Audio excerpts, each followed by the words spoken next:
እጅግ አስደሳች ነው። በመጨረሻም ችግራቸው ጉዳዩ በእርቅ ተፈቷል። በቶሚና በጌታቸው መካከል እንግዲህ ከሰሞኑ የነበረው አለመግባባትን በዛሬው ዕለት ከመሸ በቦሌ መድኃኔዓለም በመገኘት በሰላም መፈታቱ ተሰምቷል። ከሰሞኑ እንግዲህ ቶሚ ሲያለቅስ የሚያሳይ ቪዲዮ መልቀቁ የሚታወስ ነበረ። ታዲያ እጅግ በርካቶችም ይህን ጉዳይ አስመልክቶ የተለያዩ ሀሳቦቻቸው እየሰጡበት ነበረ። አሁን ላይ ታዲያ እንደተሰማው መረጃ ታዲያ ታላላቅ ሰዎች እንዲሁም ሽማግሌዎች በተገኙበት ሁለቱ ግለሰቦች ችግራቸው በሰላም መፈታቱንና እንግዲህ እንደምትመለከቱት ተቃቅፈው እንግዲህ ይቅር ለእግዚአብሔር እንደተባባሉ ተገልጿል። አጋጭቶ የሚያጣበቅ ፍቅር ይስጣችሁ የሚል ምርቃት ሰምቼ ነበርና እንኳን ተጋጫችሁ ለመልካም ቀይሩት። ኔጌቲቭ ኢነርጂ ምን ያህል ሰው በኢምፓክት እንደፈጠረ አይታችኋል። ቅድም ስንገባ የነበረው አካባቢ ጀምሮ። ስለዚህ ስትጣሉ የነበረውን ደግሞ ስትፋቀሩ ቅድም እንዳለው ኮላፕ ቢደረግ ደግሞ ብዙ ነገሮች መስራት ይቻላል።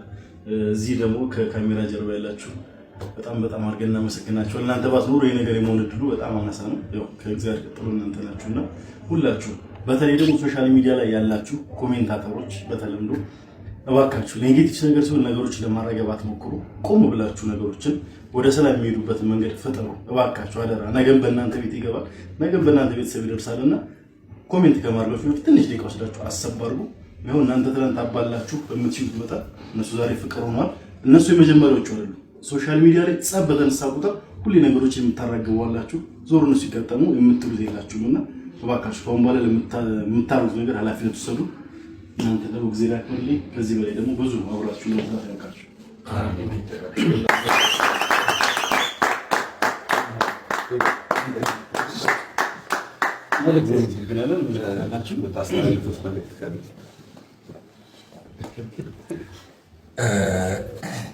የእግዚአብሔር ልጆች ነን። ስለዚህ እግዚአብሔር ደግሞ በየሰከንዱ ይቀርያል ነው። ስለዚህ እኔም ወንድሜን ይቀርያለሁ። የነበሩት ችግሮች በሙሉ በእኔ በኩል በሰራኋቸው ቪዲዮዎች በሙሉ ወደ ፖለቲካ ወደ ብሔር የቀየራችሁ ሰዎች ነበራችሁ። ያ አግባብ አይደለም። በቃ በሰዓቱ የነበሩ ችግሮች ነበሩ። እነዛን ችግሮች ደግሞ ከእሱ ጋር በመወያየት ትክክል እንዳልሆኑ አይተናቸዋል እና ወንድሜ ምንም የከፋ ነገር ያደረገብን ነገር እንደሌለ አስረድቶኛል። ያው እኔም በሰዓቱ የተሰማኝ ነገር ስለነበረ ነው። ቴንክ ዩ ሶ ማች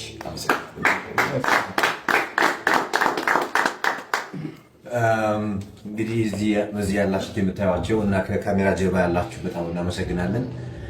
እኛን ለምትከተሉን እኔን ቶሚን ለምትከተሉን እና ይሄ ነገር አሳስቧችሁ ለጠየቃችሁ ለደወላችሁን እና በጣም ይቅርታ በመጀመሪያ ለእናንተ ይሄን ማድረግ አልነበረብንም። እኛ ካለን ነገር አንጻር እኔና ቶሚ ያለብንን ችግር ባለመግባባት የተፈጠረ ስለነበረ እንጂ ምንም የተለየ ጥላቻ መጥፎ ነገር በሁለታችን መካከል የለም። ሁለታችን በኩል ያለመነጋገር ያለመግባባት ችግር ነበረ።